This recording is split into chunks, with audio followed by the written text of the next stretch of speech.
തിരുവനന്തപുരം വഴയില ആറാം കല്ലിൽ ആൽമരം കടപുഴകി വാഹനത്തിന് മുകളിലേക്ക് വീണു. മരം മുറിച്ചു മാറ്റാൻ ശ്രമം തുടരുകയാണ്. സലീം മാലിക് വിവരങ്ങൾ നൽകും തിരുവനന്തപുരത്തുനിന്ന്. സലീമ, ആർക്കെങ്കിലും പരിക്കുണ്ടോ? ഈ വാഹനത്തിൽ ഉള്ളവരൊക്കെ സുരക്ഷിതരാണെന്ന് ഉറപ്പിക്കാമല്ലോ അല്ലേ?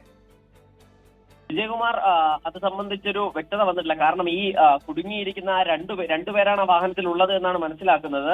അവർ ആ കാറിനുള്ളിൽ തന്നെയാണ് ഇപ്പോഴും ഉള്ളത് എന്നുള്ളതാണ് നമുക്ക് ലഭിക്കുന്ന വിവരം. ആ സ്ഥലത്ത് വൈദ്യുതി ബന്ധം ഉൾപ്പെടെ തടസ്സപ്പെട്ടിരിക്കുകയാണ്. ഒരു വലിയ ആൽമരമായിരുന്നു. ആ ആൽമരം പൂർണ്ണമായും പുഴുത് കാറിന് മുകളിലേക്ക് വീഴുകയായിരുന്നു. അതിനെ തുടർന്ന് ആ പ്രദേശത്തെ വാഹന ഗതാഗതം പൂർണ്ണമായും തടസ്സപ്പെടുന്ന ഒരു സാഹചര്യം ഉണ്ടായി. മാത്രമല്ല, അവിടുത്തെ വൈദ്യുതി ബന്ധവും പൂർണ്ണമായും വിച്ഛേദിക്കപ്പെട്ടൊരു നിലയിലാണുള്ളത്. ഉടൻ തന്നെ ഈ മരം വീണ ഉടൻ തന്നെ നാട്ടുകാർ രക്ഷാപ്രവർത്തനം ആരംഭിച്ചു. അതിന് പിന്നാലെ അവർ തന്നെ ഫയർഫോഴ്സിനെയും വിവരം അറിയിച്ചു. ഫയർഫോഴ്സ് ഉൾപ്പെടെയുള്ളവർ സ്ഥലത്തെത്തി ഇപ്പോൾ ആ മരം മുറിച്ചു മാറ്റിക്കൊണ്ടിരിക്കുകയാണ്. വാഹനത്തിനുള്ളിൽ രണ്ടുപേർ എന്നാണ് മനസ്സിലാക്കാൻ കഴിയുന്നത്. അവരെ എത്രയും വേഗത്തിൽ തന്നെ പുറത്തെത്തിക്കാൻ കഴിയും എന്നുള്ളതാണ് പ്രതീക്ഷ.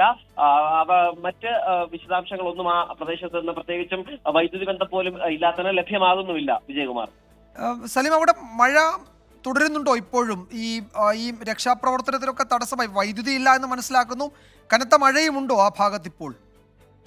വിജയകുമാർ, ഇന്ന് രാവിലെ അവിടെ ആ പ്രദേശത്തൊക്കെ മഴയുണ്ടായിരുന്നു. പക്ഷേ വൈകുന്നേരം ചെറിയ ചാറ്റൽ മഴ മാത്രമാണ് ആ പ്രദേശത്ത് ഉണ്ടായിരുന്നത്. മാത്രമല്ല, കാറ്റും, വലിയ നിലയിലുള്ള കാറ്റും ഉണ്ടായിരുന്നു. അങ്ങനെ ഈ മരം അപകടാവസ്ഥയിൽ നിൽക്കുകയായിരുന്നു. അതിനിടയിലാണ് ഈ വാഹനം വരുന്ന ആ സമയത്ത് ഈ അപകടകരമായി നിന്ന ആ വാഹനം പുഴുത് കാറിന് മുകളിലേക്ക് വീഴുകയും ചെയ്തത്. അതുകൊണ്ട് ഇപ്പോൾ മഴയില്ലാത്തത് കൊണ്ട് തന്നെ രക്ഷാപ്രവർത്തനത്തിന് കാര്യമായ ബുദ്ധിമുട്ടില്ല. എത്രയും വേഗത്തിൽ തന്നെ ആ മരം പൂർണ്ണമായും മുറിച്ചു മാറ്റി ഇവരെ രക്ഷിക്കാൻ കഴിയും എന്നുള്ളതാണ് അവിടെ നിന്നും ഉള്ളവർ തന്നെ പറയുന്നത്. വിജയകുമാർ, ഈ ദൃശ്യങ്ങൾ തിരുവനന്തപുരം വഴയില ആറാം കല്ലിൽ നിന്നാണ്. അവിടെ ഒരു ആൽമരം കടപുഴകി വാഹനത്തിന് മുകളിലേക്ക് വീണു.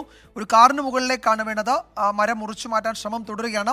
ഏറ്റവും പ്രധാനപ്പെട്ട കാര്യം, രണ്ടുപേർ ആ വാഹനത്തിൽ കുടുങ്ങിയിട്ടുണ്ട് എന്നുള്ളതാണ്. അവരെ സുരക്ഷിതരായി പുറത്തെത്തിക്കാനുള്ള ശ്രമം തുടരുകയാണ്. സലീം മാലിക്കാണ് വിവരങ്ങൾ നൽകുന്നത് തിരുവനന്തപുരത്ത് നിന്ന്. സലീമ, ഈ രണ്ടുപേരെ കുറിച്ച്, അവരുടെ ആരോഗ്യനില സംബന്ധിച്ചൊന്നും ഈ ഘട്ടത്തിൽ അവിടെ നിന്ന് കൂടുതൽ വിവരങ്ങൾ ലഭ്യമല്ലല്ലോ അല്ലേ? പെട്ടെന്ന് അവരെ എത്തിക്കാനാണെങ്കിൽ എവിടെ? മെഡിക്കൽ കോളേജിലേക്കാണോ? സമീപത്ത് ആശുപത്രികൾ, സൗകര്യങ്ങളൊക്കെ ഏതാണ് അടുത്തുള്ളത്? വിജയകുമാർ, സ്വാഭാവികമായും അവർക്ക് ഏതെങ്കിലും തരത്തിലുള്ള പരിക്കുണ്ടെങ്കിൽ ഉടൻ തന്നെ തിരുവനന്തപുരം മെഡിക്കൽ കോളേജ് ആശുപത്രിയിലേക്ക് തന്നെയാകും മാറ്റുക. കാരണം കുറച്ചധികം സമയം, 8 മണി കഴിഞ്ഞതിന് ശേഷം 8 മണിക്ക് അടുപ്പിച്ചായിരുന്നു ഈ അപകടത്തിൽപ്പെട്ടത്. അതുകൊണ്ട് തന്നെ സ്വാഭാവികമായും അവരെ ആശുപത്രിയിലേക്ക് മാറ്റേണ്ടി വരും. ചെറിയ പരിക്കാണെങ്കിൽ പോലും ആശുപത്രിയിലേക്ക് മാറ്റേണ്ടി വരും. അത് തിരുവനന്തപുരം മെഡിക്കൽ കോളേജ് ആശുപത്രിയിലേക്ക് തന്നെയാകും അവരെ മാറ്റുക എന്നാണ് നമ്മൾ മനസ്സിലാക്കുന്നത്. എന്തായാലും നിലവിൽ ഈ വലിയ ബുദ്ധിമുട്ടുകൾ അവരുടെ ആരോഗ്യനിലയിൽ ഉണ്ടാവില്ല എന്നുള്ളതാണ് പ്രതീക്ഷ. ശരി സലീം, അങ്ങനെ തന്നെ ആവട്ടെ. നമുക്ക് അങ്ങനെ കരുതാം. അവർക്ക് കാര്യമായ പ്രശ്നങ്ങളൊന്നും ഉണ്ടാകില്ല എന്ന് കരുതാം. രണ്ടുപേരേതായാലും ആ വാഹനത്തിൽ കുടുങ്ങിയിട്ടുണ്ട്. അതിന് മുകളിലേക്ക്, കാറിന് മുകളിലേക്ക് വീണ ആൽമരത്തിന്റെ ഭാഗങ്ങൾ മുറിച്ചു മാറ്റി അവരെ പുറത്തെത്തിക്കാനുള്ള ശ്രമം തുടരുകയാണ്. അടുത്ത മിനിറ്റിൽ എന്താണ് അവിടെ നിന്നുള്ള കൂടുതൽ വിവരങ്ങൾ നമുക്ക് പരിശോധിക്കാം. സലീം മാലിക്കാണ് വിവരങ്ങൾ നൽകിയത് തിരുവനന്തപുരത്ത് നിന്ന്.